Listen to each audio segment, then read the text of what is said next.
Good evening, and thank you all for joining us tonight on Sage Hill Channel 9. I'm Finley Calero. Tonight's special report covers some of the most defining moments in modern Chinese history, including big events such as the Tiananmen Square massacre of 1989. But I'll return to that later, folks, so stick around until then.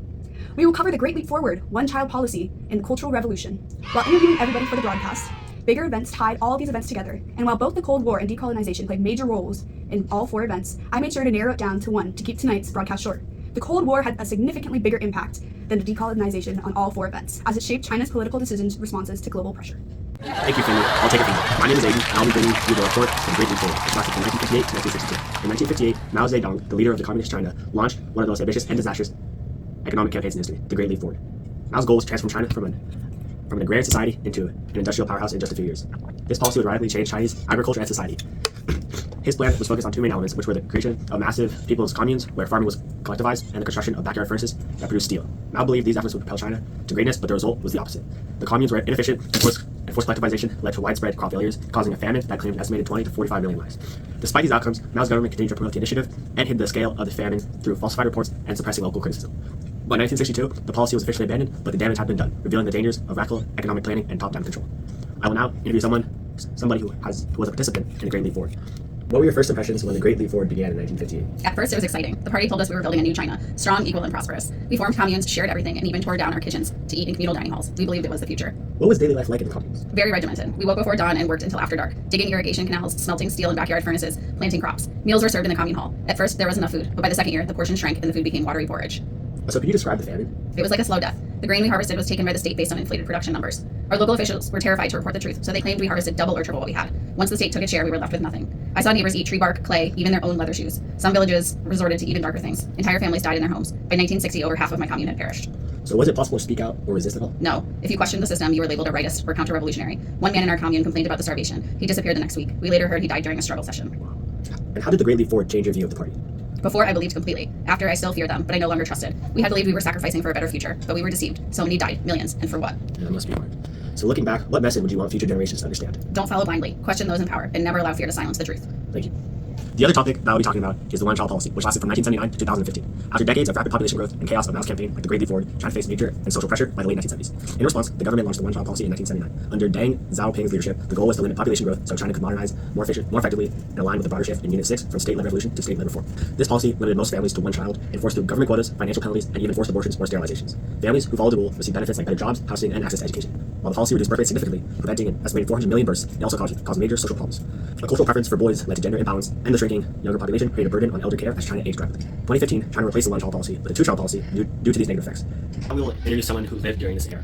This is Mrs. Li Mei, and she was a rural Chinese citizen in early 1990s. So, Mrs. Li, when did you first hear about the one-child policy? In 1981, local officials came to our village and told us we could only have one child. They said it was necessary to help China grow stronger. Wow. And how did this policy affect your family? I had one daughter. After that, I was forced to get an IUD. Some women in the village who got pregnant again were fined or made to have abortions. We didn't have a choice. Wow. And did you receive any support for following the policy? We got small benefits, extra food, maybe better school access, but the fear of punishment was greater than any reward. Yeah. So looking back, what do you think about all of it? It may have helped the country's economy, but it hurt many families. We lived under pressure, always being watched. Thank you. In conclusion, both the Great Leap Forward and the one-child policy reflect China's attempts at modernization through strict top-down control. The Great Leap Forward caused disastrous famine and millions of deaths, while the one-child policy led to social problems like gender imbalances and an aging population. And interviews with people like Li Feng and Mrs. Li Mei reveal the harsh personal impacts of these policies. These examples highlight the risks of authoritarian policies that prioritize state goals over the well-being of citizens. And I'm back with tonight's special report, which covers one of the most defining moments in modern Chinese history, the Tiananmen Square massacre of 1989. What started as a call for political reform turned into a deadly confrontation between the government and its people. We now go live to our correspondent in Beijing. Thank you, Finley. It began with thousands of students protesting in Beijing, demanding greater political freedom and an end to corruption. What they didn't expect was the full force of China's military. On June 4th, tanks and soldiers moved in, causing the loss of many lives. You've been covering this issue for years. What was the atmosphere like in Beijing in the days leading up to the massacre? How did the government's response change when the protests escalated? Great question. In the days leading up to June 4th, there's a palpable sense of unity and hope among the protesters. The students in particular felt that they were challenging a system that had stifled personal freedoms for too long. But the government's decision to declare martial law made it clear that any peaceful resistance would not be tolerated.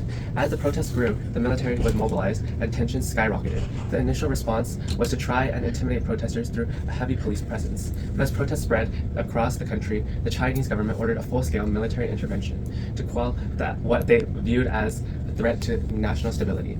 The brutal breakdown that followed is remembered as a stark reminder of the government's commitment to maintaining power at any cost. Wow, that's a really good reminder for us. Let's hear from an eyewitness who was there during those terrifying days. We were just students fighting for freedom and a better future. We never imagined it would lead to violence. The tanks, they came in the night. We ran, but some never made it out. It was chaos. Thank you for sharing. Can you take us back to that night? What do you remember most vividly about what happened when the military entered the square? It started peacefully. We were sitting together, holding candles, singing. It felt like we were part of something important, like maybe things were finally going to change. But then the tanks showed up. At first, we didn't think they would hurt anyone. Then we heard gunshots. People started screaming and running. I saw friends fall. I ran as fast as I could, and it was complete chaos. The next morning, everything was quiet and no one was talking about it. It was like it had been erased. Looking back now, what do you think the long-term impact of the Tiananmen Square protests have been on China, both for its people and for the government? That's a powerful question. The government made it clear in 1989 that it would not tolerate challenges to its authority. Since then, public protests have been rare and tightly controlled.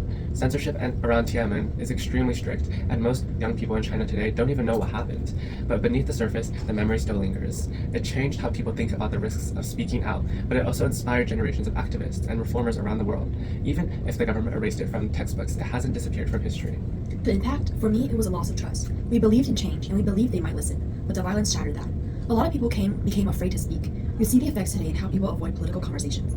But I also think something else happened. We learned how powerful our voices can be, even if they try to silence us. The spirit of that protest didn't die, it just went underground. And at the heart of this brutal crackdown was China's leader at the time, the evil Deng Xiaoping. He made the final decision to use force. We now turn to our knowledgeable specialist and expert on Chinese history to explain why. Deng's leadership was defined by his prioritization of economic reforms, but he viewed political protests as a direct threat to stability. On June 4th, 1989, Deng chose to end the protests, believing that a weakened Communist Party would jeopardize China's prosperity. His decision forever marked his legacy, overshadowing his economic success. This has been a special report on the Tiananmen Square massacre and Deng Xiaoping's role in it. For our expert on the Cultural Revolution, Breeze Estrada.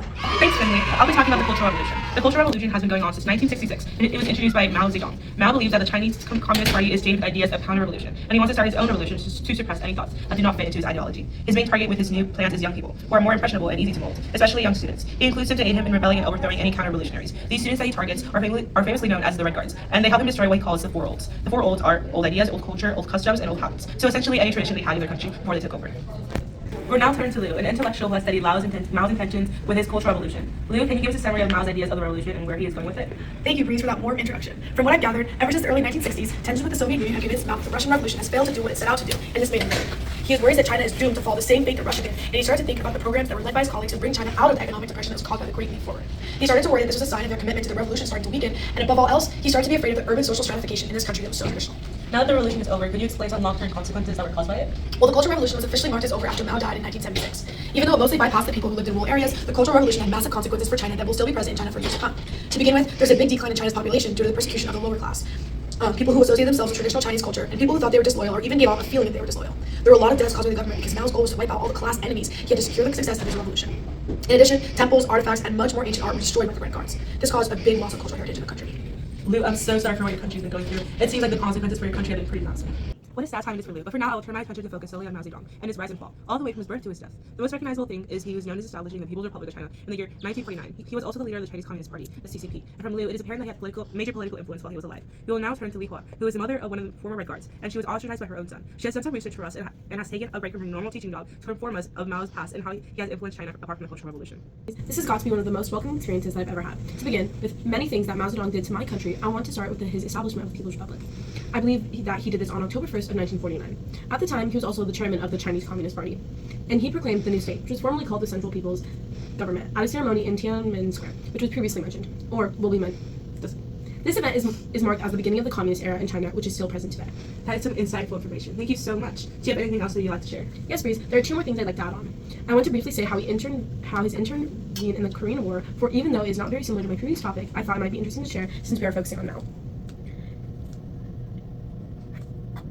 He intervened in the Korean War in the late 1950s, where he sent troops to North Korea to support the troops against the UN-led forces, which includes the United States. It also caused a power struggle in the CCP, and paved the way for economic reforms under Deng Xiaoping. Incredible. Thank you for educating us on Mao's history. We've had many incredible people for our broadcast this evening, and I hope that they have been educational for you folks at home. Interviewing them has been such a pleasure, and we got to explore the world that Mao Zedong lived during his time. From the Cultural Revolution to his involvement with the Korean War, it's apparent that Mao Zedong had a vital role in China's politics and economics. I hope this evening has been of some use to you, and we hope it explains how the Cold War has impacted China in various ways. Here's a quick summary for those who didn't catch on. During the Great Leap Forward, Mao launched it because he wanted to rapidly industrialize and surpass Western and Soviet powers, so his motivation for the event altogether was a Cold War competition. The one-child policy was started to control population growth and raise economic modernization, because China wanted to compete globally during the Cold War. As for the Tiananmen Square massacre, Chinese leaders who feared the Cold War era collapse in Europe were scared into suppressing pro-democracy protests with violence. They did this to maintain Communist Party control. And finally, for the Cultural Revolution, Mao began the Cultural Revolution to eliminate any chance of Soviet influence, and this was fueled by the Cold War tensions. We hope you tune in next time on Say Chill Channel 9. Bye.